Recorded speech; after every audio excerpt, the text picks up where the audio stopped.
कई दशकों तक मिशनरीज ऑफ चैरिटी में मिलियंस ऑफ डॉलर्स की डोनेशन मिलती रही, लेकिन इतना पैसा मिलने के बाद भी मिशनरी के अंदर की कहानी कुछ और थी। जैसे पेशेंट्स हमेशा फ्लोर पे पड़े रहते थे और मेडिकल केयर लगभग ना के बराबर थी। एक ही इंजेक्शन को बार बार दिया जाता था और पेशेंट चाहे कितना भी दर्द में हो उसे पेन किलर तक नहीं दिए जाते थे और इवन उन्हें एक्सपायर्ड मेडिसिन भी दी जाती थी। तो सवाल ये है कि इतना पैसा अगर डोनेशन मिल रही थी तो मिशनरीज की हालत ऐसी क्यों थी? जर्नलिस्ट और इन्वेस्टिगेटर्स ने एक शॉकिंग पैटर्न डिस्कवर किया कि मदर टेरेसा के नाम पर जो पैसे आते थे वो पैसा कभी मिशनरीज की मेडिकल केयर में इस्तेमाल ही नहीं होता था। पैसा सिर्फ बैंक में जमा किया जाता था या फिर अलग अलग हिस्सों में फॉरेन कंट्रीज में भेज दिया जाता था। कहीं ना कहीं पैसों को छुपाया जा रहा था। इवन गरीबों के नाम पर मिलियंस ऑफ डॉलर्स जमा किए गए, लेकिन कभी उन पे वो पैसा खर्च नहीं किया गया।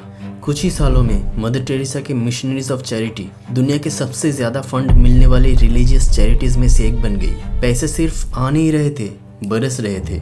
यूरोप और नॉर्थ अमेरिका की कई कंट्रीज मदर टेरेसा को ओपनली सपोर्ट करती थी। ये लोग मदर टेरेसा को उनके काम को देख के सपोर्ट नहीं करते थे, बल्कि उससे ज्यादा मैटर करती थी उनकी ग्लोबल सेंट वाली इमेज।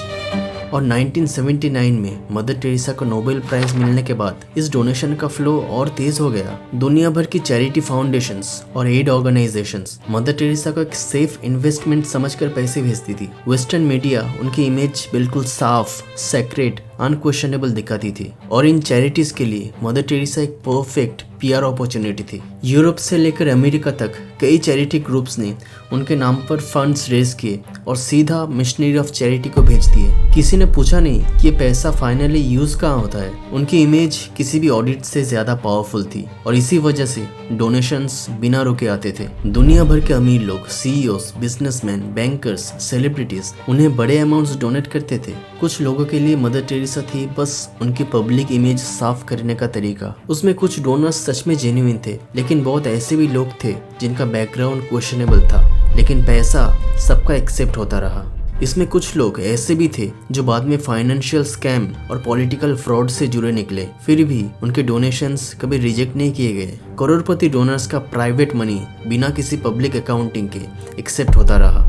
मदर टेरेसा का सबसे बड़ा एडवांटेज था कि उन्हें वेटिकन का सीधा सपोर्ट मिलता था। कैथोलिक चर्च, जो दुनिया का सबसे बड़ा रिलीजियस इंस्टीट्यूशन है, मदर टेरेसा को एक्टिवली प्रमोट करती थी। यूरोपियन और अमेरिकन कैथोलिक ग्रुप्स और मिशनरी नेटवर्क्स के जरिए दुनिया भर से कैथोलिक डोनर से आने वाला पैसा इन्हीं चैनल्स के थ्रू मिशनरीज ऑफ चैरिटी तक पहुंचता था। वेटिकन की ग्लोबल पावर उनकी रिच को इंडिया से बहुत आगे तक ले गया। और क्योंकि चर्च को अपने फंड्स का पब्लिक ऑडिट पब्लिश करना जरूरी नहीं होता था, तो डोनेशंस का पैसा बाहर के ऑडिटर्स चेक नहीं कर पाते थे। वेटिकन नेटवर्क्स ने उनके ऑर्गेनाइजेशन को एक ग्लोबल फाइनेंशियल पावर हाउस बना दिया था।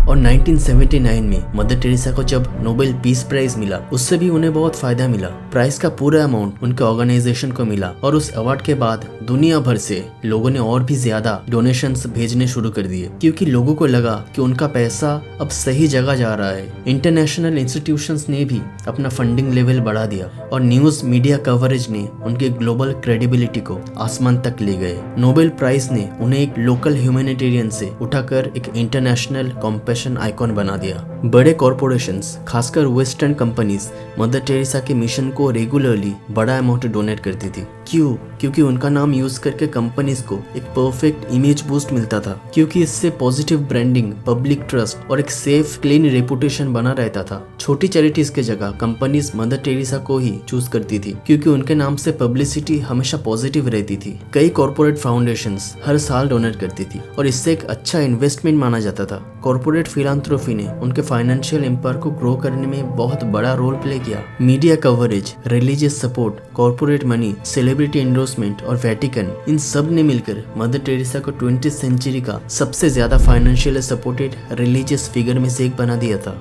आज भी बहुत कम ह्यूमैनिटेरियन फिगर के पास इतनी फंडिंग आई होगी जितनी मदर टेरेसा के नाम पर आई थी। उनका मिशनरीज इतना पैसा ऑपरेट करता था जितनी कई बड़े चैरिटी ऑर्गेनाइजेशन सपने में भी सोच नहीं सकता।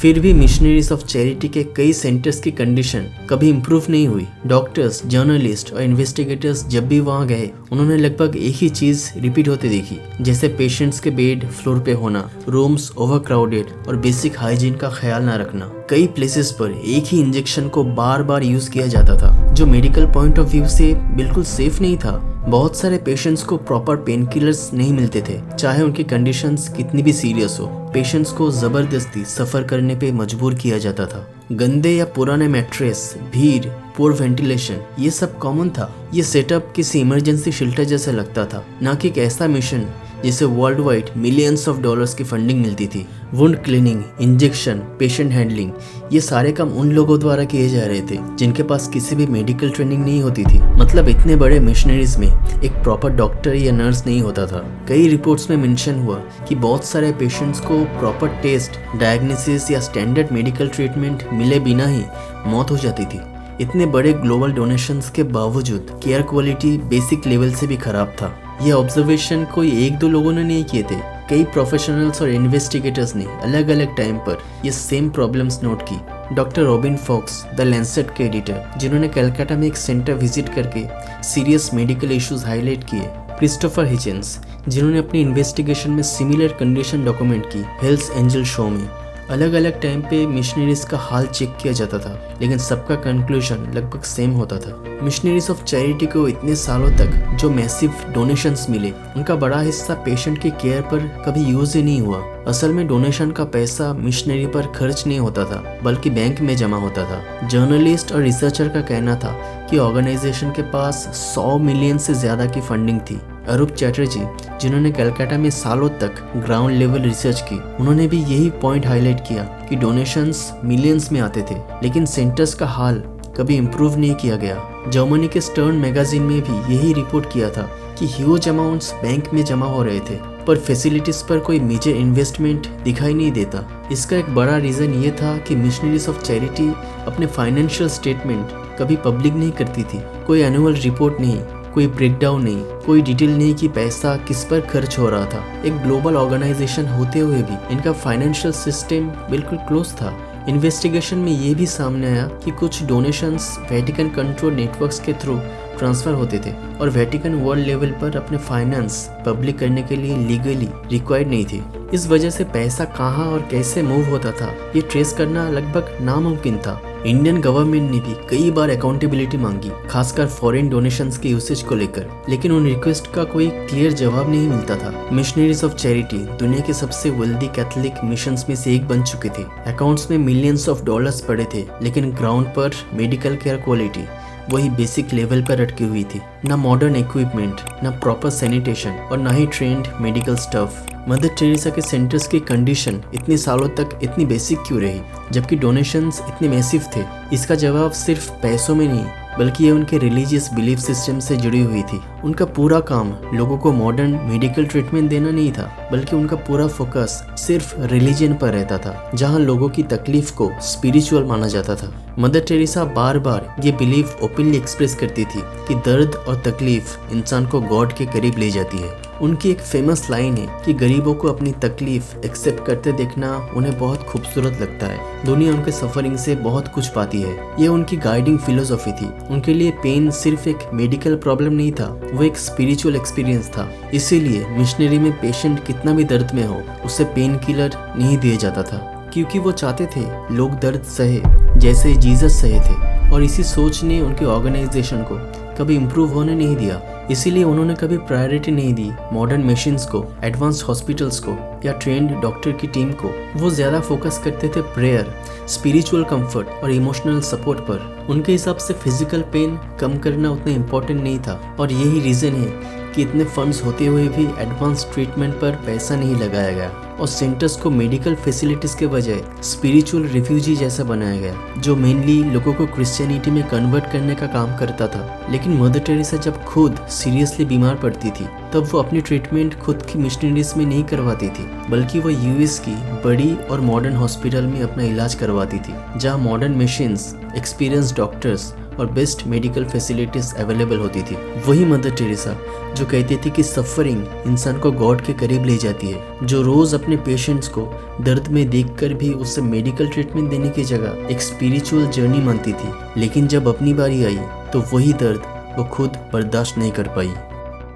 मदर टेरेसा के मिशन का एक और कंट्रोवर्शियल एस्पेक्ट ये था कि उन्होंने किस किस तरह के लोगों से डोनेशन एक्सेप्ट किए हैं। उनके कुछ डोनर्स का बैकग्राउंड काफी क्वेश्चनेबल था।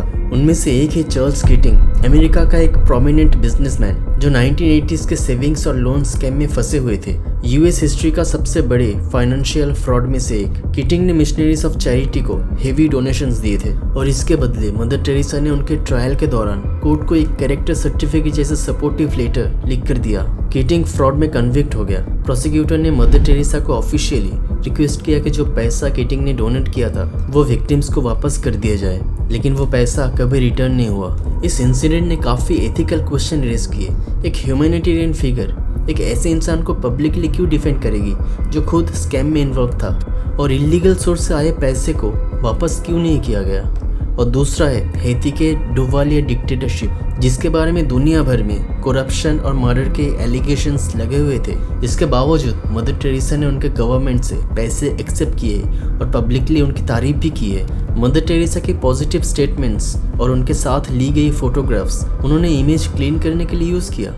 मदर टेरेसा खुद बहुत सिंपल लाइफ जीती थी, पर उनके मिशनरीज ऑफ चैरिटी का नेटवर्क धीरे धीरे एक ग्लोबल लेवल मैसिव इंस्टीट्यूशन बन गया। कलकत्ता के एक छोटे से मिशन से शुरू हुई ऑर्गेनाइजेशन आगे चलकर दुनिया की सबसे बड़े रिलीजियस चैरिटीज में से एक बन गई। इसका स्केल खुद सब कुछ बता देता है। 4000 से ज़्यादा नन्स, दुनिया भर में हंड्रेड्स ऑफ सेंटर्स, 100 से ज़्यादा कंट्रीज में ऑपरेशंस, और डिकेड्स तक आते रहे डोनेशंस और accumulated assets. Media, politician, religious leaders, celebrities सब ने मिलकर उनकी इमेज को इतना स्ट्रांग बना दिया था कि उनके मिशन को क्वेश्चन करना बहुत लोगों के लिए मुश्किल हो गया था। इस तरह मदर टेरेसा कॉम्पैशन, सैक्रिफाइस और चैरिटी का सिंबल बन चुकी थी। और साथ ही मिशनरीज ऑफ चैरिटी के फाइनेंस काफ़ी प्राइवेट रही। मॉडर्न एनजीओस की तरह पब्लिक एनुअल रिपोर्ट या डिटेल्ड ऑडिटेड अकाउंट्स यहाँ नहीं मिलते थे, क्योंकि एक रिलीजियस ऑर्डर होने की वजह से उन पर फाइनेंशियल क्लैरिटी लीगली रिक्वायर्ड नहीं थी। इसका मतलब कितना पैसा आ रहा है, कहाँ जा रहा है, एसेट्स कितने हैं, ये सब सिर्फ उनके इंटरनल सिस्टम को ही पता होता था। वो इतने पैसों को लग्जरी के लिए नहीं बल्कि अपने स्पिरिचुअल मिशन के हिसाब से ऑपरेट करती थी। उनका सेंटर्स हमेशा प्रेयर, कन्वर्शन और रिलीजन को ही इम्पोर्टेंस देता था, ना कि मेडिकल फैसिलिटीज़ को। एक तरफ एक सिंपल वुमेन और दूसरी तरफ एक विशाल वेल्दी ग्लोबल इंस्टीट्यूशन। लोगों ने मिलियंस ऑफ डॉलर्स डोनेट किए, लेकिन वो पैसे सिर्फ अकाउंट्स में जमा होते रहे, सेव होते रहे, लेकिन इन पैसों में से कभी इस्तेमाल नहीं किया गया हॉस्पिटल्स को मॉडर्न बनाने में, जो लोग एक्सपेक्ट करते थे इतनी बड़ी चैरिटी से। डिकेड्स तक मिशनरी ऑफ चैरिटी को अनबिलीवेबल ग्लोबल सपोर्ट मिला। Governments, corporations, billionaires, religious networks और आम लोगों से। हर किसी को लगता था कि उनका दिया हुआ पैसा सीधा उन लोगों तक जा रहा है जो दुनिया के सबसे गरीब और सबसे ज़्यादा तकलीफ में है। लेकिन ग्राउंड रियलिटी कुछ और दिखाती थी। रीयूज्ड इंजेक्शंस, पेन किलर्स की कमी, ट्रेंड मेडिकल स्टाफ का ऑलमोस्ट ना होना और एक्सट्रीमली बेसिक सैनिटेशन, ये इस बात का सिग्नल नहीं था कि फंड्स कम हैं, बल्कि वो एक स्पेसिफिक रिलीजियस बिलीफ सिस्टम को फॉलो करते थे। उनकी बनाई हुई ऑर्गेनाइजेशन 20th सेंचुरी की सबसे अमीर रिलीजियस मिशंस में से एक बन गई। ग्लोबल एसेट्स, एंडलेस डोनेशंस और 100 से ज़्यादा कंट्रीज में ऑपरेशंस के साथ एक ग्लोबल ब्रांड जिसका इन्फ्लुएंस पूरी दुनिया तक फैला। लेकिन पेशेंट्स को प्रॉपर मेडिकल ट्रीटमेंट तक नहीं मिलता था। फिर भी नए सेंटर्स खुलते गए, लेकिन पुराने सेंटर्स की कंडीशन ऑलमोस्ट अनचेंज रही। गरीबों की ट्रीटमेंट बस एक बहाना था। असली मिशन क्रिश्चियनिटी को स्प्रेड करना था। पैसा गायब नहीं हुआ, पैसा चोरी भी नहीं हुआ। पैसा ऑर्गेनाइजेशन को और बड़ा बनाने में, चर्च के ग्लोबल नेटवर्क में, नए सेंटर्स बनाने में और मिशन को दुनिया भर में फैलाने में लग गया।